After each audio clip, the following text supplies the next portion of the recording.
Hi viewers, మనము పాపం గోపి అనేటువంటిది ఒక చిన్న కథని మనము చూద్దాము. చదువు ఆనందించులో గోపి రైల్లోని ఒక బోగిలోకి ఎక్కాడనమాట. ఎక్కేసిన తర్వాత రద్దీ ఎక్కువగా ఉంది, సీటు దొరకలేదు. ఒక ఉపాయం ఆలోచించాడనమాట. వెంటనే పాము పాము అంటూ అరిచాడనమాట ఇతను.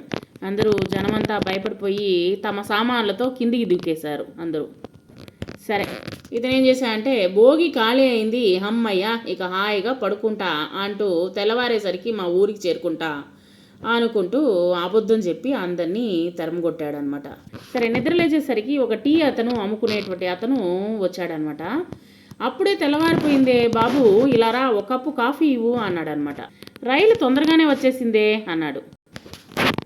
అబద్ధం చెప్తే పరిమాణం ఏ విధంగా ఉంటుందో, పరిణామం ఏ విధంగా ఉంటుందనేటువంటిది ఈ కథ మనకు చెప్తూ ఉంది. రైలు ఏమిటి, రావడం ఏమిటి?